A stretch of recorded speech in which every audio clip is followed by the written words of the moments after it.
ang kalaban sa isinagawang search and rescue operation sa Barangay Binaliw sa Cebu City. Ang kanilang hinahanap, ang tinatayang 50 taong natabunan ng gabundok na basura. Hapon kasi nitong Huwebes, ang tambak ng basura sa Binaliw Landfill. Ay! Pahawa na mo! Gumuho! Ang ba, naka-cut ka sa tugba?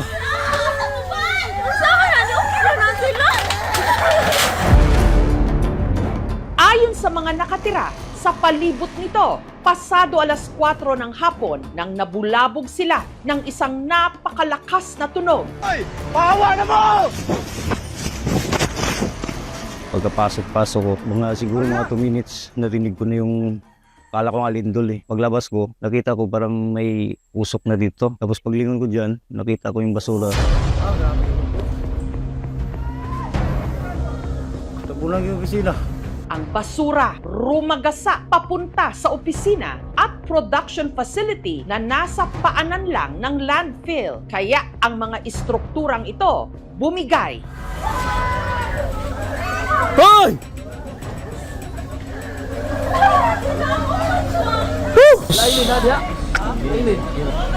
May gitawin, nakagawas na. Tusok na, tusok dia. Sinam na niya, yung tindahan dia. Ang trabahador sa landfill na si Evelyn nagsisegregate ng basura sa unang palapag ng facility nung nangyari ang pagbuho. Naay ni Boto, ma'am. Nya, nag-aso naman, ma'am. Pagtanaw na ko ang mga kanang ang building, ma'am, na nanglihok naman. Padung naman ako mutabon, ma'am. Mabuti na lang daw at agad siyang nakapagtago. Ni-cover ko sa kanang machine nga magpress sa mineral, ma'am. Nya, dayon, ma'am. Nag-anak ko sa akong ulo kay nag-hard hat man ko. Naiwas ko sa kanang kuan nagawas jud ko sa building. Pero ang nasa 50 niyang mga kasama na trap. Sakit na. Wala may nagtuo nga mga ingon anak mi ba. Ay! Pahawa na mo! Ang basura na madali lang siyang magalaw kaya hindi talaga siya stable. Kaya ang ginagawa natin, ma'am, nag-shoring tayo, ginawa natin na safe yung papasok ng mga rescuer natin na bumbero. Naman, sir. Kabilang sa mga pinagahanap ang hipag ni Elenita na si Armilia. Nag-worry na kami kasi alam namin nandito siya nagtatrabaho. Punta kami agad dito. Wala na kaming ibang kapitan ngayon Diyos lang. Siya lang nakakaalam na yung head. Hindi kami uwi dito lang. Samahan po yung mga anak niya. Ang rescue operation, pahirapan. Unstable. Saka mayroong paggalaw pa kasi kaya na-stop yung ginawa natin na rescue operation. Ang mga volunteer, matyagang sinusuyod ang buho ng basura.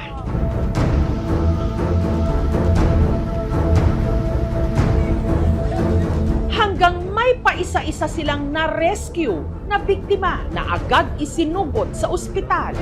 Pero ang isa sa kanila, idineklara ring death on arrival. Susunod, sa pagtatapos ng araw, nadagdagan pa ng 3 ang natagpuang patay.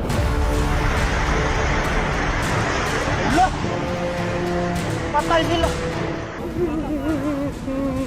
Pero ang hipag ni Elenita, hindi pa rin nakikita. Hindi ko ma-explain Kasi may mga anak siya. Sana makita na siya.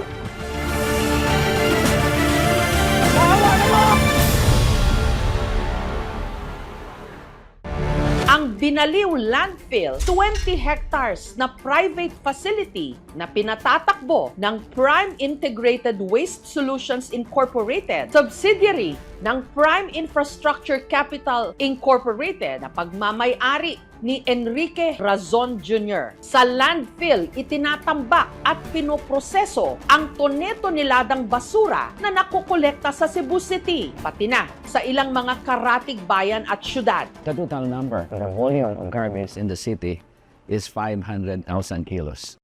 Meron ditong MRF o Materials Recovery Facilities kung saan sinusubukang isegregate ang mga basurang nabubulok sa mga recyclable o mapapakinabangan pa.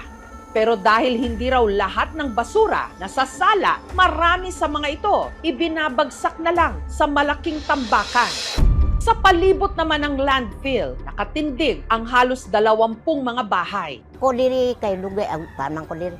Kay dugay na oy pag-abli. Puri si kay basura diri na mo oy kay baho man. Dati, ganda ng lugar namin. Diyan, mga kakawayan yan eh. Ngayon, mabilis lang silang magkasakit. Sipon, ubo. Talagang araw-araw mo yan, maaamoy ang baho na yan. Hindi maayos yung pagkakapile nila ng basura sa taas. Yun ang talagang malaking contribution kaya nagiging ganyan ang nangyayari. What was their point of view? There's no other landfill that is accredited in the city of Cebu. Now, we're going to say na nababayaan sila, they're failing. This is what we're trying to do, maka-understand sila and what we can do to at ease them.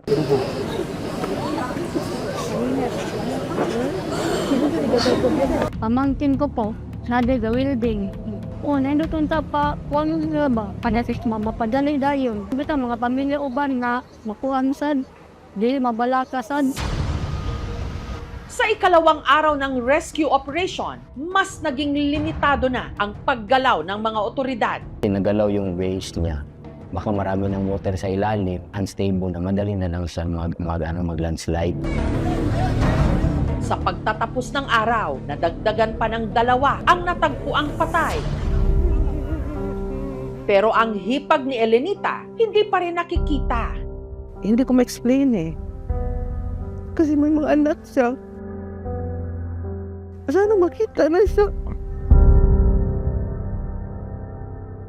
Ang nangyari sa Binaliw Landfill, maihahalin tulad sa nangyari sa Payatas sa Quezon City taong 2000 na dahil sa sobrang taas na rin ng tambak ng basura na sinabayan ng malakas na ulan, bigla itong gumuho o nag-landslide. Sa nangyaring yun, 200 tao ang nailibing ng buhay sa bundok ng basura. Ang Payatas tragedy naging daan para maisabatas ang Republic Act 9003 o ang Ecological Solid Waste Management Act of 2000 na nagbabawal sa open dump sites at nagtataguyod ng maayos na pamamahala ng basura. Ayon sa inisyal na investigasyon, gumuho ang Binaliw Landfill dahil na rin sa napakataas ng tambak ng basura. Ang indication niyan, titingnan mo yung nasa downhill ng slope. Kung meron ng movement yung mga building, kung meron mga cracks sa walls, ibig sabihin yung ground doon gumagalaw na. Tapos ang problema kasi dyan, pagka lupa, brittle ang failure niyan. Meaning sudden collapse, no? Hindi tulad ng properly designed construction material. Merong warning muna eh, no? Ito wala eh. Pag lupa, biglaan yan.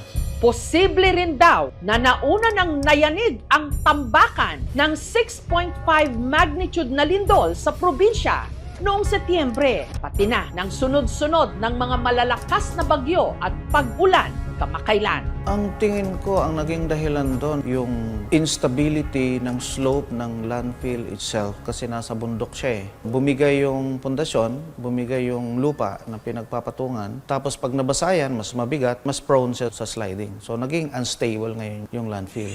Actually, maraming pwedeng gawin before we reach yung point na sobrang dami na or na overcapacity na yung landfill. Gaya ng pag-ban ng mga single-use plastics or ibang disposable packaging para mabawasan yung residual waste na napupunta sa landfill. What we're trying to do now is to find solutions for rescue, retrieval. Sa pagsisiyasat ng aming team, napag-alaman na dati pa raw inirereklamo ng mga residente ang Binaliw Landfill. Nandyan ma'am sa baba, ilog. Sobrang linis dyan ng ilog kasi galing yan doon sa bundok. Tapos ngayon, hindi mo na magagamit yan. Ang kulay sobrang parang brown na itim. Tapos mabaho. Itong mga katas nila, papunta doon sa ilog na yan. Di umano, walang maayos na waste procedure ang facility. Walang sunugan ma'am. Pagdating ko, yan lang yung segregation area na yan.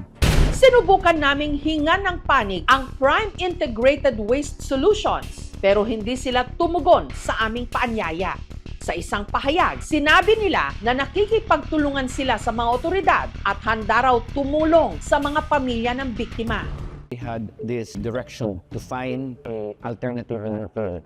And during the meeting, si DNR nagsabi, there are 5 landfills all over the province.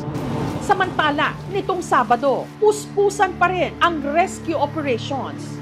Hindi kasi natin kailangan i-give up. Kasi may mga status naman talaga na kahit more than 24 hours, mayroon pang nare-rescue. Kaya until na hindi natin nagawa lahat ng effort natin na ibigay doon sa pag-rescue, hindi tayo magsabi na stop na. Samantala, si Elenita, matyaga pa ring hinihintay ang kanyang hipag na si Armilia. Pero hindi pa rin nila ito nakikita.